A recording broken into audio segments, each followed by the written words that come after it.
我哋都會未雨綢繆，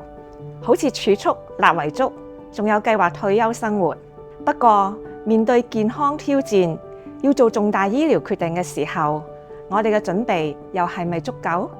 預設照顧計劃同預設醫療指示。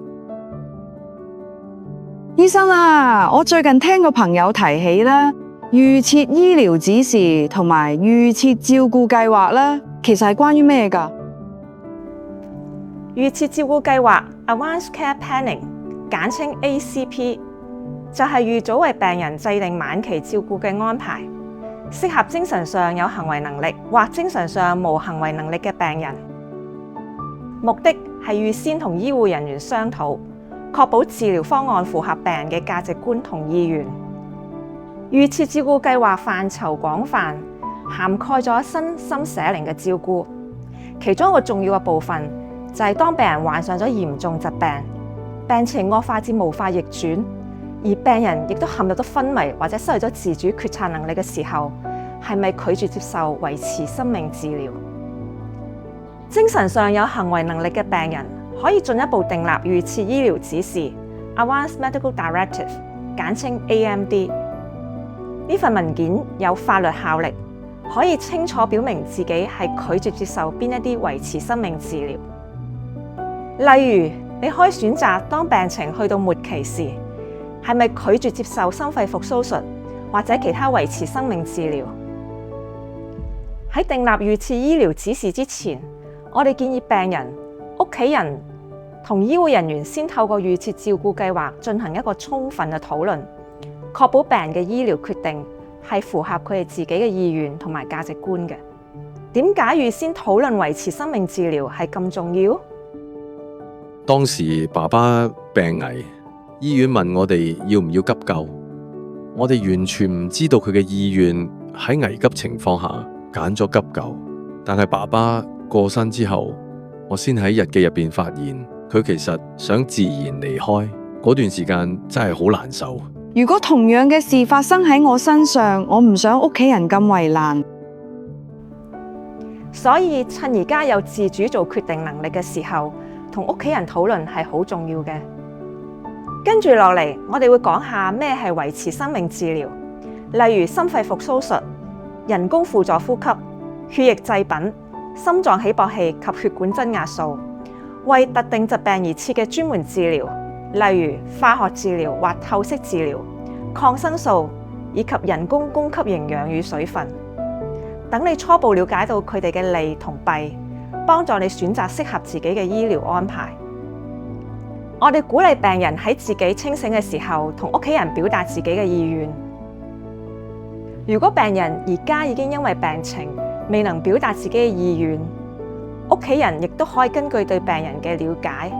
佢嘅價值觀同埋意願，去同醫護人員商討，為病人制定合適嘅治療方案。心肺復甦術。心肺復甦術簡稱 CPR， 係搶救生命嘅措施，用於心跳或呼吸停止嘅情況。透過電擊或按壓心臟，以人工嘅方法把血液泵到身體各部分，加上人工呼吸，幫病人插喉。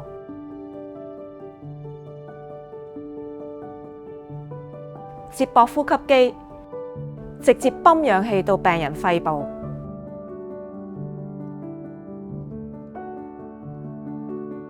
對於一般身體健康而突發心臟停頓嘅病人，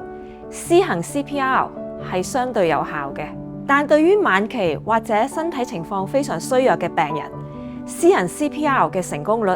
微乎其微，仲可能為病人帶嚟更加多嘅痛苦或者係後遺症，例如肋骨骨折、氣管創傷或者係腦部缺氧等。如果 CPR 唔成功，會點㗎？CPR 唔成功，病人承受咗額外嘅痛苦，但仍然無法改變最終嘅結果。所以對於晚期病人，有時選擇自然離世，或者係更加尊重病人意願嘅做法。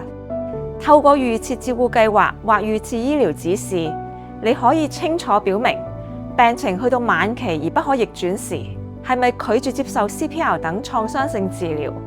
為人生嘅最後階段選擇符合自己意願嘅方案。如果病人而家已經失去咗自主做決定嘅能力，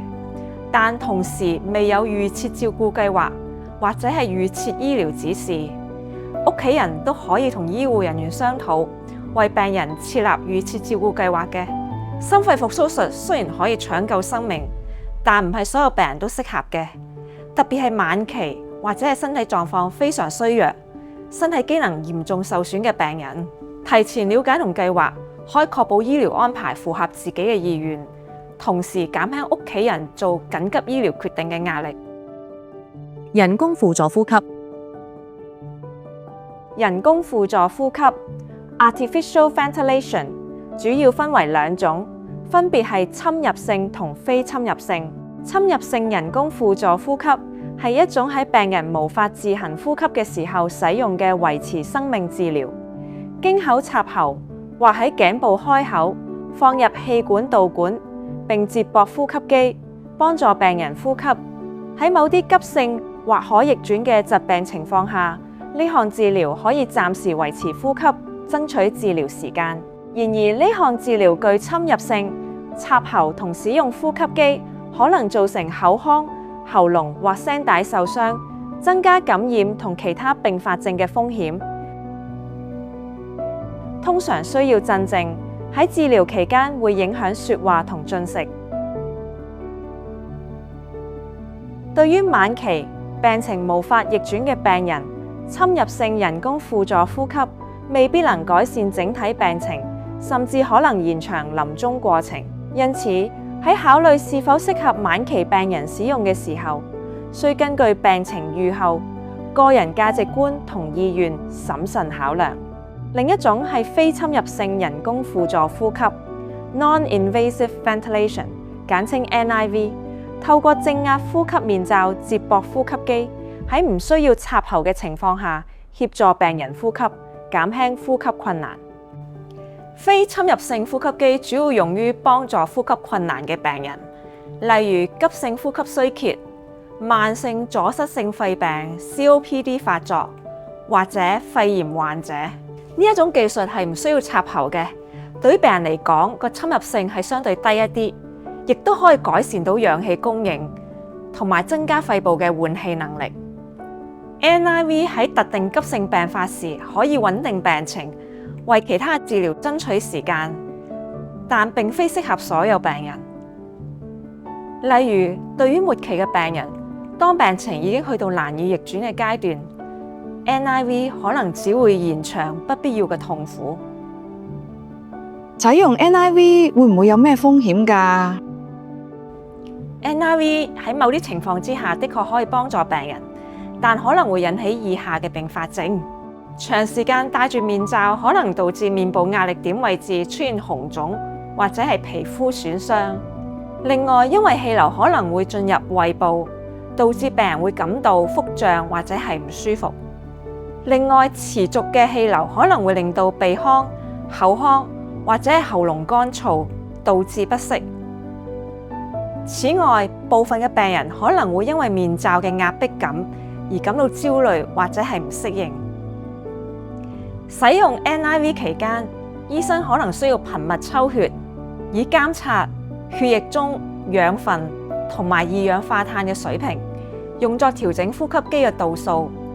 咁頻繁抽血都可能會導致不適嘅。NIV 治療效果同影響因人而異，需要根據病人嘅身體狀況同個人目標進行評估。透過預設照顧計劃同預設醫療指示，病人或家人係可以同醫護人員商討佢嘅意願，確保醫療嘅安排符合病人嘅價值觀，喺生命嘅最後階段保持尊嚴。心臟起搏器血管增壓素。喺某啲危急情況下，例如心臟功能衰退或者血壓過低，可能需要使用心臟起搏器或者血管增壓素去穩定病人嘅狀況，維持血壓同埋心跳。心臟起搏器係一種小型嘅電子裝置，通常植入喺病人嘅胸腔內，用嚟幫助調節心跳。如果病人嘅心跳太慢或者唔穩定，呢個裝置係可以發出電信號，刺激心臟正常跳動，確保血液可以供應到全身。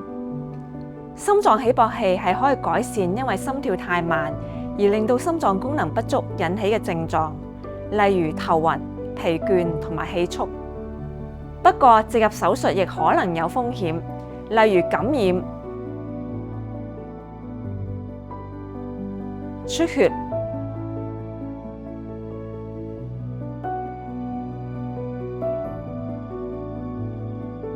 或者裝置故障。病人喺決定前需要同醫生作充分嘅討論。血管增壓素。血管增壓素係一種藥物，俗稱強心針，主要係用嚟增強血壓。如果病人因為感染、心臟衰竭等導致血壓過低，血管增壓素可以幫助收縮血管，刺激心臟跳動，增加血液供應，從而維持重要器官嘅供血，例如腦部同埋腎臟。血管增壓素長期使用可能引致手腳血液循環減少、腎功能受損，甚至可能會令到病人感到不適。而且唔可以長時間使用，通常係短暫使用。如果唔用呢啲治療，病人會點樣？如果唔使用心臟起搏器或者血管增壓素，病人嘅心跳同埋血壓可能喺短時間之內會大幅下降，導致器官衰竭，甚至死亡。不過，對於末期病人，如果病情已經難以逆轉，呢啲治療未必可以改善病情，反而可能會令到病人延長痛苦。心臟起搏器同血管增壓素係常見嘅維持生命治療，但係對於末期病人，提前了解同計劃可以確保治療安排符合病人嘅意願，避免喺緊急情況下進行病人唔希望接受嘅治療。血液製品。輸血係一項常見嘅醫療程序，用嚟補充缺乏嘅血液，穩定病情或者拯救生命。喺緊急情況，例如大量失血或者慢性病引起貧血，輸血係能夠發揮重要嘅作用。輸血可以恢復血液嘅帶氧能力，對於失血過多或者嚴重貧血嘅病人，輸血係必要嘅治療手段。輸血能夠改善血液循環，減輕疲倦同埋氣促等嘅症狀，為下一步嘅治療爭取時間。另外，考慮到晚期病人嘅疲倦同埋氣促係由多重因素形成，有時候單只係提升血色素，未必可以有效處理到呢啲症狀。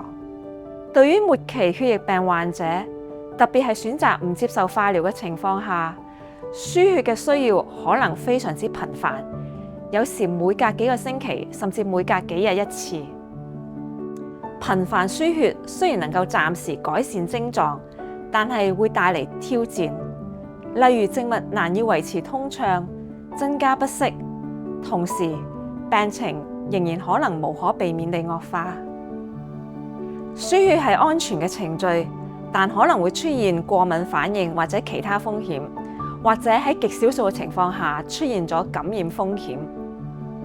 不過，所有嘅捐血樣本都經過嚴格嘅檢測，所以呢啲風險係非常之低嘅。輸血係維持生命嘅治療，但對於末期病人，可以提前了解喺人生最後嘅日子係咪接受頻繁嘅輸血。專門治療、化療、洗腎。對於慢性或者係晚期嘅癌症患者，專門治療，例如化療同埋洗腎，有可能控制病情、延長生命或者係改善生活質素。但呢啲治療同時帶來挑戰，需要病人同埋家屬深思熟慮。化療係用於治療癌症嘅主要手段，目標係減輕腫瘤增長、縮小腫瘤，以延長患者嘅生命。化療通過口服或者注射藥物，破壞快速生長嘅癌細胞。化療對於有啲癌症非常有用，但可能會引起副作用，例如噁心、疲倦、脫髮同埋免疫力下降。病人需要權衡化療嘅益處同埋潛在影響，再作決定。洗腎。當腎功能衰竭，導致無法排除毒素同多餘水分，洗腎成為咗一種人工嘅替代方法，包括血液透析，俗稱洗血，或者係腹膜透析，俗稱洗肚。洗血係通過洗腎機清除體內毒素同埋多餘嘅水分，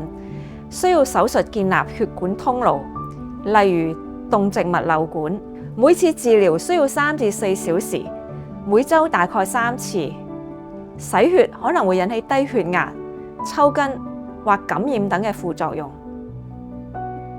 洗肚係利用呢個腹膜作為一個過濾膜，透析液注入咗腹腔之後，會停留一段時間再被排出。喺呢個過程入邊，身體嘅毒素同埋多餘水分亦都會跟隨呢一個透析液一同被排出體外。洗肚每日需要更換3至4次，病人可以喺家中進行。可能引起嘅併發症包括感染、腹膜炎或者係導管阻塞。自動洗肚機可以喺夜間自動完成透析，減少日間操作嘅次數，但亦有感染腹膜炎或者係導管阻塞嘅風險。無論使用邊一種透析方法，都需要長時間治療，可能影響到患者嘅生活質素同埋自由，對於病人造成負擔。如果唔用呢啲治療，病人會點樣？如果病人選擇唔接受化療或者係洗腎，我哋將會專注於舒緩治療，例如開去水藥減輕呢個體液嘅積聚，或者止痛藥去減輕呢個疼痛，提升病人嘅生活質素。舒緩治療雖然冇辦法醫好個病，但係可以有效減輕症狀，等病人同屋企人有更加多嘅時間相處。治療嘅重點在於符合病人嘅價值觀同埋生活目標，喺生命嘅最後階段保持尊嚴。靜脈注射抗生素。靜脈注射抗生素係治療嚴重感染嘅重要手段，特別係對肺炎、敗血症等致命感染。呢種方法可以快速將藥物送入血液，有效控制感染。對於身體狀況穩定嘅病人，抗生素通常反應良好，可以幫助控制感染。對於晚期病人，例如認知障礙症或者係神經退化性疾病嘅患者，肺部感染通常係最常見嘅死亡原因。接近生命終點嘅病人，由於免疫能力下降，可能反覆感染，需要多次接受抗生素嘅治療。但抗藥性嘅問題可能令治療效果減弱，甚至延長痛苦。反覆靜脈穿刺可能引起不適，增加痛苦。因此喺晚期階段，當考慮係咪長期重複地用靜脈注射抗生素時，應以病人嘅生活質素同目標作為核心。不論病人係咪接受抗生素，對於治療晚期器官衰竭嘅病人，我哋都會以舒緩症狀為治療嘅主要目標。選項包括使用嗎啡類嘅止痛藥，幫助減輕痛楚同埋不適，又或者用化痰藥，減少口腔分泌物，確保病人舒適。靜脈注射抗生素係控制感染嘅有效手段，但係當病情到達不能逆轉階段時，長時間接受抗生素未必係一個最好嘅選擇。透過預設照顧計劃或預設醫療指示，病人或家人可以同醫護人員商討佢嘅意願，確保醫療嘅安排係最符合病人嘅價值觀，喺生命嘅最後階段保持尊嚴。人工營養同埋水分。當病人無法正常進食或者飲水時，通常被提議使用導管位置營養與水分，例如鼻胃管或胃造瘻管。對於中風或手術患者，可能需要短期或長期使用鼻胃管，但對於晚期認知障礙症嘅病人，隨住病情發展，病人會逐漸失去吞嚥嘅功能。而根據現有嘅研究結果，導管餵飼未必可以延長到呢一類病人嘅生存時間。插鼻胃喉可能會令到病人唔舒服，佢哋可能會拉扯導管，導致雙手需要約束。而胃造瘻管需要手術插入，可能引發併發症，嚴重嘅包括腸胃出血或者腹膜炎。此外，導管餵食亦未必可以減少吸入性肺炎嘅風險，因為我哋口腔中包含大量嘅細菌。導管餵食無法防止口水或口腔分泌物吸入氣道，從而引起肺炎。另一方面，維持良好嘅口腔衛生可以幫助減少肺部感染嘅風險。導管位置嘅替代方案與考慮：小心人手餵食，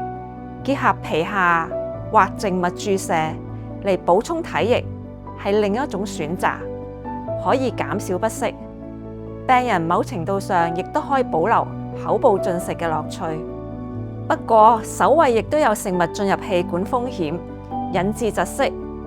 而某啲病人可能完全無法或拒絕進食。我哋可以根據患者嘅個人情況，仔細平衡人工營養同水分治療嘅風險與好處，選擇最適合病人嘅照顧方案。對於晚期病人，維持生命嘅治療未必能夠大幅延長壽命，而且可能會帶嚟一定程度嘅不適同不便。不過，治療嘅效果同影響因人而異，需要根據病人嘅身體狀況同埋個人目標進行一個評估嘅。每個人對治療嘅選擇都有所唔同，有啲人希望盡力延長壽命，亦有人更專注於減輕痛苦。又或者有人希望喺延長壽命同減輕痛苦之間取得平衡。無論你選擇咩方案，我哋都會全力尊重同支持你嘅決定。同時，對於晚期病人嚟講，屋企人嘅慰藉、關心、陪伴同埋表達愛意，可能係最重要嘅事情。記住，預設照顧計劃同預設醫療指示唔係放棄，而係關於掌控。趁而家自己仍然擁有自主做決定能力嘅時候，同屋企人、醫護人員溝通，並委託一位代理人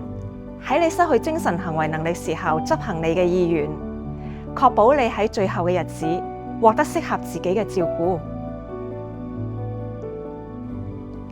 如果病人而家已經失去咗自主做決定嘅能力，